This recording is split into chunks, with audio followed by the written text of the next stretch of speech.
بسم اللہ الرحمن الرحیم، الحمد للہ والصلاة والسلام علی رسول اللہ۔ آج کی حدیث یہ صحیح مسلم میں ہے اور اس کے راوی ہیں عبداللہ بن عباس رضی اللہ تعالی عنہما۔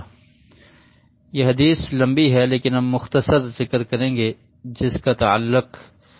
صف بنانے کے ساتھ ہے اور امام اور ایک نمازی جب ہوں، یعنی صرف دو افراد ہوں، تو اس وقت امام نے کس سائڈ پہ کھڑا ہونا ہے اور جو مقتدی ہے وہ کس سائڈ پہ کھڑا ہوگا، اس کے متعلق ہے۔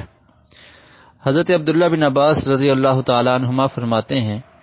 قال بت عند خالتي میمونة فقام النبي صلی اللہ علیہ وسلم يصلي من الليل فقمت عن يساره فأخذ برأسه فأقامني عن يمينه۔ فرماتے ہیں کہ میں اپنی خالہ حضرت میمونہ رضی اللہ تعالی عنہا کے گھر رات کو ٹھہرا،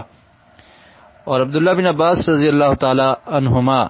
یہ علم حاصل کرنے کے بہت زیادہ حریص تھے، اور ان کی یہ کوشش ہوتی تھی کہ جہاں سے بھی ان کو علم ملے اور نبی اکرم صلی اللہ علیہ وسلم کا ساتھ نصیب ہو تو یہ کچھ سیکھ سکیں، تو اس لیے یہ ایسی فرصت اور ایسے لمحات کو تلاش کیا کرتے تھے علم حاصل کرنے کے لیے۔ تو اسی مقصد کے لیے یہ رات کو اپنی خالہ حضرت میمونہ رضی اللہ تعالی عنہا کے یہاں ٹھہرے، اور پھر بیان کرتے ہیں کہ نبی اکرم صلی اللہ علیہ وسلم رات کو تہجد کی نماز کے لیے اٹھے اور آپ نے وضو کیا۔ یہ لمبی حدیث ہے، صحیح مسلم میں تفصیل کے ساتھ ہے۔ تو وضو کرنے کے بعد نبی کریم صلی اللہ علیہ وسلم نے نماز پڑھی، 13 رکعت پڑھی۔ تو حضرت عبداللہ بن عباس رضی اللہ تعالی عنہما بھی وضو کرنے کے بعد آپ صلی اللہ علیہ وسلم کے ساتھ کھڑے ہو گئے تہجد کی ادائیگی کے لیے۔ آقا علیہ السلام نماز شروع کر چکے تھے، تو یہ فرماتے ہیں کہ فقمت عن یسارہ، تو میں پیارے رسول صلی اللہ علیہ وسلم کی بائیں طرف آ کر کھڑا ہو گیا، تو اللہ کے رسول نے فاخذ برأسی فاقامنی عن یمینہ، تو اللہ کے رسول نے نماز کی حالت میں مجھے سر سے پکڑا اور مجھے دائیں طرف لا کر کھڑا کر دیا۔ تو اس حدیث سے یہ ثابت ہوتا ہے کہ جب صرف 2 افراد نماز پڑھنے والے ہوں تو اس وقت جو مقتدی ہے اس نے امام کی دائیں طرف کھڑا ہونا ہے، جو مقتدی ہے اس نے امام کی دائیں طرف کھڑا ہونا ہے، امام صاحب کی دائیں طرف وہ آدمی کھڑا ہوگا جو امام صاحب کے ساتھ نماز پڑھ رہا ہے۔ تو اس سے حضرت عبداللہ بن عباس رضی اللہ تعالی عنہما کے علم کی طرف کا بھی پتہ چلتا ہے کہ آپ کس طرح علم کو حاصل کرنے کے لیے کوشش کیا کرتے تھے، اور کوئی بھی لمحہ اور کوئی بھی وقت ایسا ہاتھ سے کوئی موقع ضائع نہیں جانے دیا کرتے تھے جس میں وہ کچھ سیکھ سکتے ہوں، اور پھر وہ سیکھ لیا کرتے تھے۔ اور اس سے یہ بھی ثابت ہوتا ہے کہ انسان اپنی کسی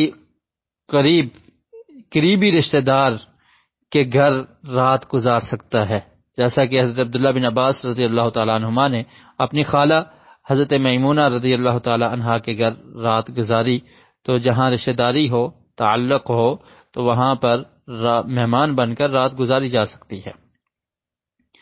اور نماز کے اندر جب نماز شروع ہو جائے، اکیلا آدمی نماز پڑھ رہا ہو تو اس کے ساتھ شریک ہو کر جماعت کروائی جا سکتی ہے۔ یہ بھی اس حدیث سے ثابت ہو رہا ہے۔ نبی کریم صلی اللہ علیہ وسلم اپنی نماز کو شروع کر چکے تھے، تو نماز کے دوران آپ نے اکیلے ہی شروع کی تھی، تو عبداللہ بن عباس رضی اللہ تعالی عنہ بھی آ کر ساتھ کھڑے ہو گئے۔ تو اس سے یہ ثابت ہوتا ہے کہ اگر کوئی انسان اکیلا نماز پڑھ رہا ہے تو دوسرا اس کے ساتھ شامل ہو سکتا ہے۔ اور پھر نماز میں حرکت اگر کر لی جائے نماز کی اصلاح کے لیے، مصلحت کے لیے، تو یہ بھی درست ہے۔ عبداللہ بن عباس رضی اللہ تعالی عنہ بائیں طرف کھڑے تھے، تو اللہ کے رسول صلی اللہ علیہ وسلم نے ان کو پکڑا اور دائیں طرف لا کر کھڑا کر دیا۔ عبداللہ بن عباس رضی اللہ تعالیٰ عنہ نے حرکت کی نماز میں، اور اس حرکت سے نماز باطل نہیں ہوئی بلکہ نماز انہوں نے جاری رکھی۔ تو اس سے یہ ثابت ہوتا ہے کہ نماز کی اصلاح کے لیے نماز کے دوران اگر کوئی اس طرح کی حرکت ہو کہ انسان غلط ڈائریکشن پہ کھڑا ہے، اس کی اصلاح کر دی جائے، یا وہ غلط قبلے کی طرف نماز منہ کر کے پڑھ رہا ہے اور نماز کے دوران آدمی آتا ہے، اس کو پتہ چلتا ہے کہ یہ قبلہ رخ نہیں ہے، تو اس کو گھما کے قبلہ رخ کر دیا جائے، تو یہ جائز اور درست ہے۔ اور اسی طرح نفلی نماز میں جماعت کروانا، یہ بھی اس حدیث سے ثابت ہوتا ہے کہ کوئی مصلحت ہو، نماز کا طریقہ سکھانا ہو، نفلی نماز کی جماعت بھی ہو سکتی ہے۔ اللہ رب العالمین سے دعا ہے کہ اللہ تعالیٰ ہمیں احادیث کو سمجھنے کی اور اس پر عمل کی توفیق نصیب فرمائے۔